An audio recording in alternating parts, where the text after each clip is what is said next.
নমস্কার বন্ধুরা, আশা করি আপনারা সবাই ভালো আছেন। বন্ধুরা, ব্যাংক বেসরকারীকরণের বিরুদ্ধে ব্যাংক কর্মচারী যে সমস্ত সংগঠন রয়েছে তারা কিন্তু আন্দোলনের পথে যাচ্ছে। এরকম একটি খবর আজকে সংবাদপত্রে প্রকাশিত হয়েছে, যেখানে বলা হয়েছে যে ব্যাংক মার্জ করার ফলে অর্থাৎ মার্জার অফ ব্যাংকিং যে সিস্টেম সরকার করেছে তাতে করে কিছু কিন্তু কর্মচারীদের স্বার্থ বিঘ্নিত হচ্ছে। যেমন একটি উদাহরণ দিয়ে বলা হয়েছে, যারা এলাহাবাদ ব্যাংকে আগে কাজ করতেন তাদের যে বদলি বা তাদের প্রমোশনের যে নীতি, সেটা কিন্তু এখন যেহেতু ইন্ডিয়ান ব্যাংকের সাথে মিশে গেছে, অর্থাৎ এলাহাবাদ ব্যাংক বলে আর কোনো ব্যাংক নেই, তো এখন ইন্ডিয়ান ব্যাংকে তারা মিশে গিয়ে তাদের কর্মচারীদের কিছু স্বার্থ বিঘ্নিত হচ্ছে। তারা কিন্তু প্রমোশন থেকে শুরু করে বিভিন্ন সুযোগ সুবিধা তারা পাচ্ছেন না এবং তাদের স্বার্থ বিঘ্নিত হচ্ছে। একইভাবে কলেজ বিশ্ববিদ্যালয়ে যে বিশেষ করে কলেজে যে group C group D post অশিক্ষক কর্মচারী, তাদের একটা শূন্যপদ বিপুল সৃষ্টি হয়েছে গোটা পশ্চিমবঙ্গ জুড়ে। এই খবরে বলা হয়েছে হাওড়া জেলার একটি সম্মেলন হয়ে গেল, সেখানে বলা হয়েছে যে কলেজে যারা আগে গ্রুপ সি গ্রুপ ডি পোস্টে যেভাবে নিয়মিত নিয়োগ হতো এখন আর নিয়োগ হয় না।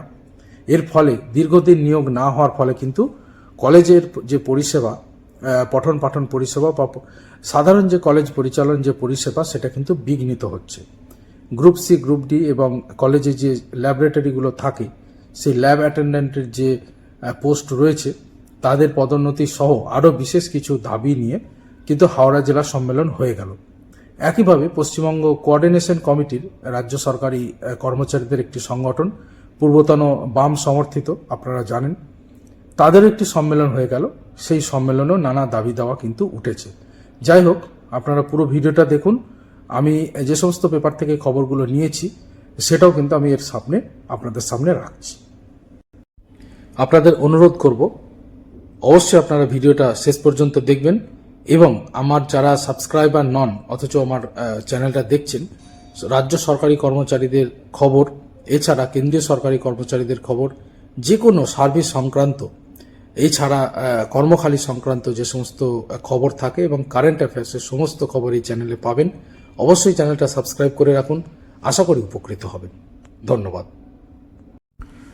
বন্ধুরা, যে খবরটিতে নজর রাখছিলাম, কেন্দ্রীয় অর্থমন্ত্রী নির্মলা সীতারামন সরকারি ব্যাংক গ্রাহকদের আশা পূরণে ব্যর্থ হয়েছে বলে মন্তব্য করেছেন এবং এটি কিন্তু ব্যাংক বেসরকারীকরণের রাস্তা আগাম ইঙ্গিত দিচ্ছে যে সরকার ব্যাংক বেসরকারীকরণ করতে চাইছে। বন্ধুরা, একটি সংবাদপত্রে এই খবর আজ প্রকাশিত হয়েছে এবং বলা হয়েছে রবিবার বারাসাতে ব্যাংক এমপ্লয়িজ ফেডারেশনের পশ্চিমবঙ্গ সভাপতি অশোক দাস বলেছেন যে কেন্দ্রীয় সরকার ব্যাংক ন্যাশনালাইজ থেকে বেসরকারীকরণ অর্থাৎ প্রাইভেটাইজেশন করতে চাইছে। তিনি বলেন, ইউনিয়নে কর্মীদের যদি মতাদর্শগতভাবে শক্তিশালী হন তাহলে সংগঠন শক্তিশালী হবে এবং গ্রাহকদের বিভিন্ন দাবি দেওয়া ইত্যাদি নিয়ে তারা কিন্তু চেষ্টা করতে পারবেন বা তারা বিভিন্ন দাবি দেওয়া সরকারের কাছ থেকে নিয়ে আসতে পারবেন। বদলি নীতি প্রসঙ্গে তিনি ইন্ডিয়ান ব্যাংক, এলাহাবাদ ব্যাংক কর্তৃপক্ষের ফারাক সম্পর্কে আলোচনা করেন। যে খবরটা আমি একটু আগেই বলছিলাম যে এলাহাবাদ ব্যাংকে কর্মচারীরা যে সুযোগ পেতেন তা ইন্ডিয়ান ব্যাংক কর্তৃপক্ষের কাছ থেকে পাচ্ছেন না। কিন্তু এলাহাবাদ ব্যাংক বলে তো কোনো ব্যাংক নেই, তো তারা সমস্যায় পড়েছেন যেহেতু তারা ইন্ডিয়ান ব্যাংকের সাথে মিশে গেছে এবং এখন ইন্ডিয়ান ব্যাংকেই তারা এমপ্লয়ি হয়ে গেছেন। ব্যাপারটা এরকম, ইন্ডিয়ান ব্যাংকে কোনো মিউচুয়াল পলিসি নেই। স্টাফ পলিসি বিষয়ে সর্বভারতীয় বৃহৎ সংগঠনের ভূমিকা কিন্তু ন্যাক্কারজনক, এটা কিন্তু পত্রিকায় বলা হয়েছে। এদিন সম্মেলনে ইউনিয়নের 85 জন প্রতিনিধি উপস্থিত ছিলেন এবং সভাতে বিভিন্ন দাবি দেওয়া পেশ করা হয়। বিভিন্ন কলেজে স্থায়ী কর্মীর সংখ্যা কমছে উদ্বেগ সম্মেলনে। খবরটিতে বলা হয়েছে, কলেজে অবিলম্বে শূন্য পদে নিয়োগ, কলেজের সমস্ত কর্মীদের স্থায়ীকরণ অর্থাৎ অস্থায়ী কর্মীদের, গ্রুপ ডি থেকে গ্রুপ সিতে প্রমোশনের ক্ষেত্রে সরলীকরণ করা, ল্যাব অ্যাটেন্ডেন্টদের উচ্চতর বেতনক্রম চালু করা, বকেয়া মহার্ঘ ভাতা অবিলম্বে দেওয়া ও শিক্ষায় সুষ্ঠু পরিবেশ ফিরিয়ে আনার শপথ নিয়ে রবিবার পশ্চিমবঙ্গ কলেজ শিক্ষাকর্মী ইউনিয়নের হাওড়া জেলা সম্মেলন অনুষ্ঠিত হয়। রবিবার সেখানে বিভিন্ন নেতারা, যেহেতু এটি বাম সমর্থিত, তাই কমরেড বলে উল্লেখ করা হয়েছে।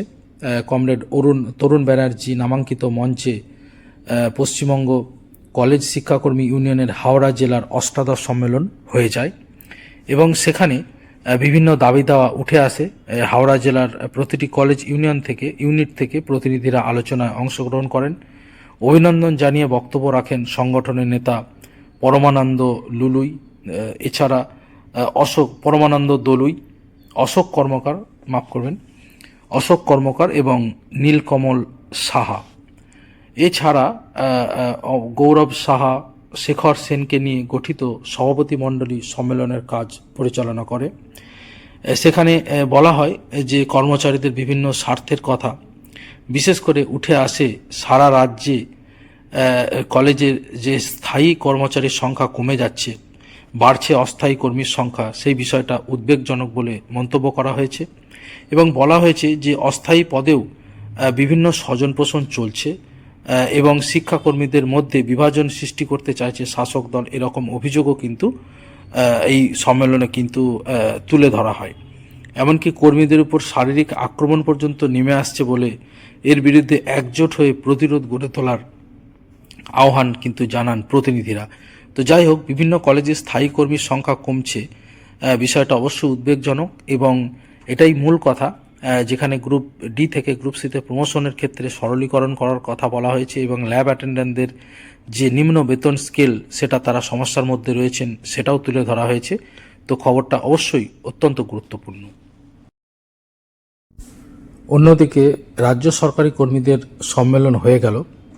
পশ্চিমবঙ্গ রাজ্য সরকারি কর্মচারী সমিতি সমূহের কোঅর্ডিনেশন কমিটির কলকাতা দক্ষিণাঞ্চলের যে 21তম সম্মেলন রবিবার আলিপুরদুয়ারে হয়ে গেল এবং সেখানে সভাপতি রাজেন্দ্র সিংহ রক্ত পতাকা উত্তোলন করে সম্মেলনের সূচনা করে। আমরা জানি যে কোঅর্ডিনেশন কমিটি বাম সমর্থিত, তো সেই ধরনের খবরই লেখা হয়েছে এবং সম্মেলনে বিভিন্ন দাবি দাওয়া পেশ করা হয়েছে এবং বিভিন্ন সদস্যদের নাম ইত্যাদি বলা হয়েছে।